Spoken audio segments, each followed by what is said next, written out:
Izin senior, izin menjelaskan tentang materi diklat 1 sampai ke 4 pada tanggal 28 Januari tahun 2022 di hari Jumat. Siap, terima kasih senior. Yang pertama itu ada pengertian privat. Privat itu ada 8 sayap luar menandakan 8 sikap wajib taruna-taruni TD. Yang pertama itu bertakwa kepada Tuhan Yang Maha Esa, kedua memiliki rasa cinta tanah air, nasionalisme, dan patriotisme. Yang ketiga itu memiliki rasa solidaritas dan jiwa konsep tinggi sesama alma mater TD. Yang keempat itu menjaga nama baik alma mater TD. Yang kelima itu bersikap ramah, tamah, dan sopan satu terhadap sesama ataupun orang lain, terlebih untuk orang tua atau yang dituakan. Yang keenam itu menanamkan jiwa kepemimpinan dan senantiasa menjadi pribadi yang bermanfaat. Yang ketujuh itu menemukan rasa tanggung jawab atas setiap tindakan yang dilakukan. Kedelapan itu memiliki kedisiplinan atas pekerjaan di bidang keahlian. Kemudian ada 7 sayap dalam menandakan 7 tujuan taruna TD. Yang pertama itu menjadikan pribadi yang bertakwa kepada Tuhan Yang Maha Esa. Yang kedua itu berkompetensi, memiliki nilai saing, memiliki kreativitas tinggi, serta berprestasi berakademik maupun akademik. Yang ketiga itu berintegritas dan berorganisasi dan bermasyarakat, mempererat keberagaman bernegara dan kepentingan bangsa dalam kepentingan bangsa. Yang keempat itu taruna-taruni dapat menerapkan disiplin baik dalam hal akademik maupun non-akademik. Yang kelima itu menjadikan taruna-taruni sebagai individu yang dapat dipercaya dalam menjalankan sebuah amanah. Yang keenam itu menerapkan jiwa kerusahaan, rasa simpati dan empati dalam kehidupan sehari-hari. Yang ketujuh itu ada menciptakan sumber daya masyarakat yang berkualitas dalam dunia kerja. Kemudian itu ada spinner. Spinner itu memiliki arti bahwa setiap tantangan yang akan dihadapi harus dihadapi secara berani, gagah, dan bertanggung jawab. Dan selalu berpola pikir untuk memecahkan masalah yang ada seperti halnya spinner yang selalu memecahkan aliran udara sebelum masuk ke inlet. Kemudian ada turbofan.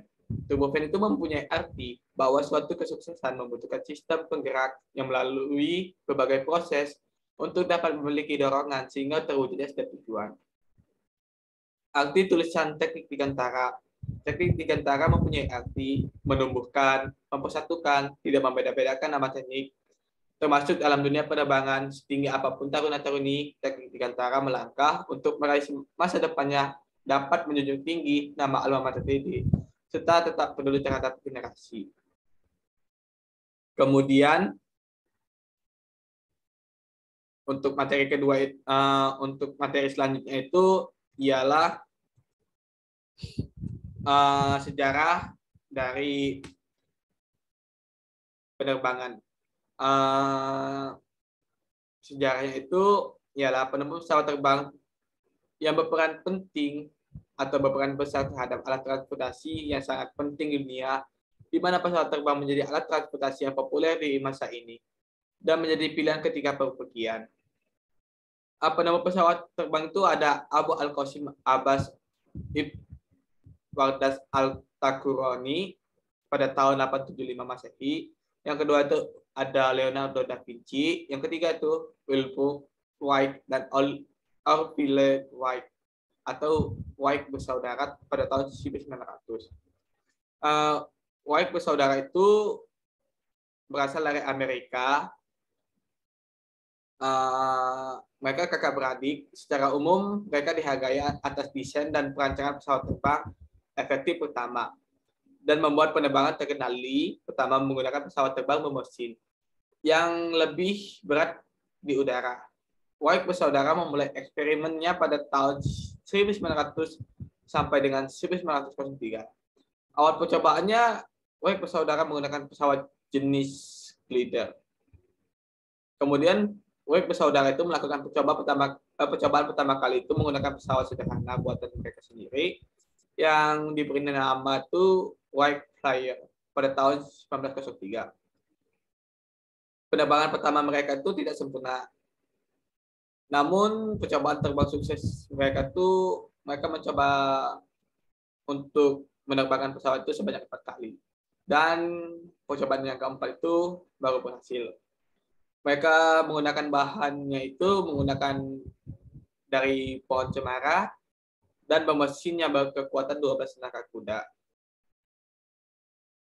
Kemudian tuh di tahun 1909 tuh ada Louis Blenheim menciptakan pesawat monowings atau wing pertama.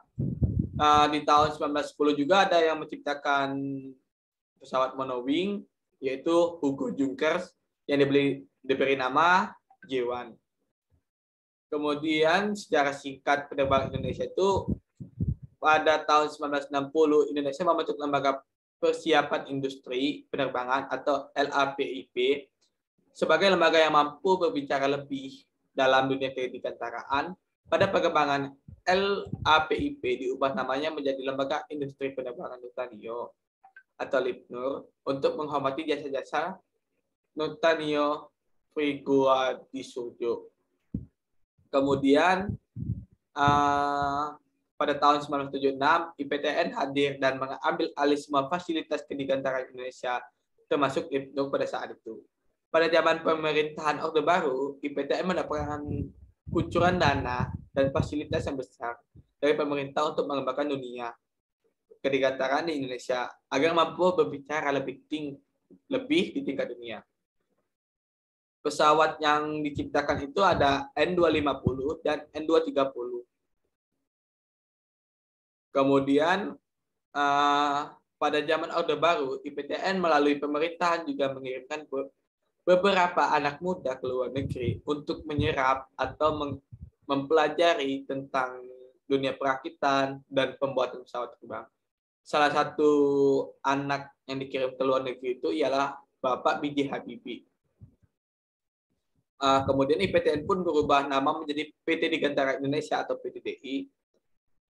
PT Dirgantara Indonesia ini tidak langsung merespon dengan membuat pesawat seperti sejarah di masa lalu. Namun PTDI Indonesia ini memasukin suplai komponen pesawat terbang. Perusahaan Boeing, Airbus, dan British Aerospace berhasil digandeng oleh PTDI. Namun pada perkembangan inovasi dan teknologi, pembuatan dan perakitan pesawat terbang juga dimulai kembali oleh PTDI.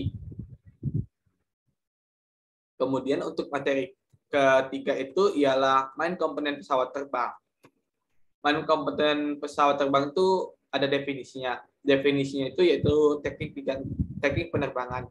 Adalah ilmu teknik yang mempelajari, meneliti, dan mengembangkan masalah-masalah kerekayasaan pesawat terbang. Itu.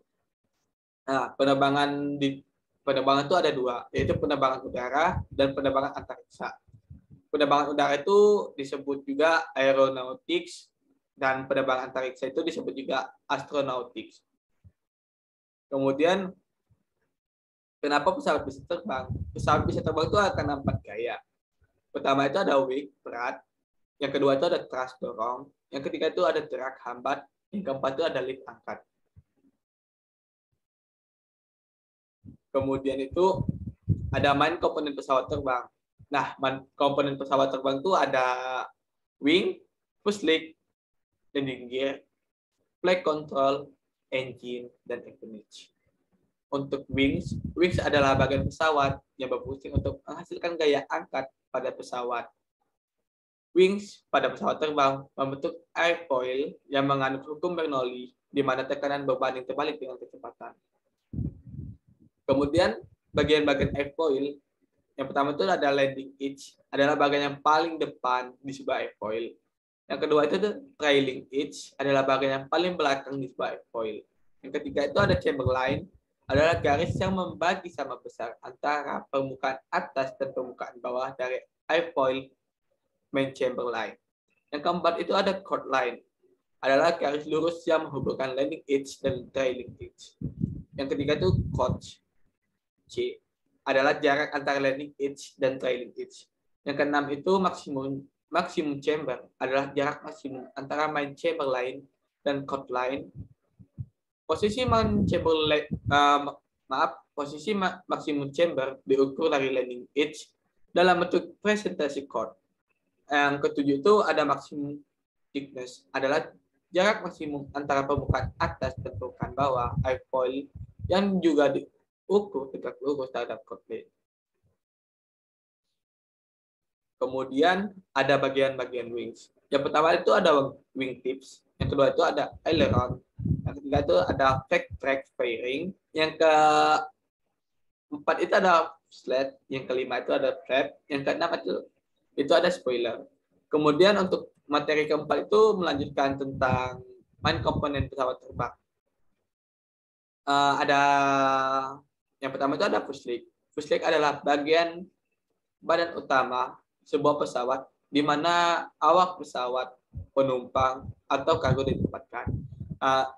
Bagian-bagian fuselage itu ada cockpit, passenger cabin, gallery, lavatory, nose, dan tail section. Jenis-jenis fuselage itu ada semi monocoque, dan thrust. Kemudian ada landing gear. Landing gear itu adalah roda pesawat yang berfungsi untuk penumpang utama pesawat pada waktu parkir, taksi, lepas landas, atau waktu mendarat. Terus macam-macam landing gear itu ada 3. Pertama itu tail landing gear, kedua itu nose landing gear, yang ketiga itu fin landing gear. Kemudian ada flight control yang ada 3 bagian. Yang pertama aileron, elevator, dan rudder. Kemudian untuk engine, bagian-bagian engine itu ada air intake, compressor, combustion chamber, turbine, dan exhaust nozzle. Untuk kompresor itu berfungsi untuk memanfaatkan udara agar udara menjadi bertekanan. Nah, kompresor itu ada 2. Yang pertama aksial dan sentrifugal. Terus combustion chamber. Combustion chamber itu berfungsi untuk combustion chamber itu berfungsi untuk ruang pembakaran antara fuel nozzle, spark plug, dan oksigen. Jenis-jenis combustion chamber itu ada can, anular, dan can anular. Kemudian ada turbin. Turbin itu berfungsi untuk merubah energi kinetik menjadi energi mekanik untuk memutar kompresor. Jenis-jenis turbin itu ada 3. Yang pertama itu ada impulsor reaction dan impulsor reaction. Kemudian yang terakhir itu ada exhaust nozzle. Exhaust nozzle itu berfungsi sebagai tempat pembuangan hasil pembakaran. Jenis-jenis exhaust itu ada 2, ada convergent dan divergent. Sekian siap senior, sekian dari saya. Sekian yang saya dapat sampaikan. Lebih dan kurang saya mohon maaf. Wabillahi taufiq wal hidayah. Wassalamualaikum warahmatullahi wabarakatuh. Siap, terima kasih senior.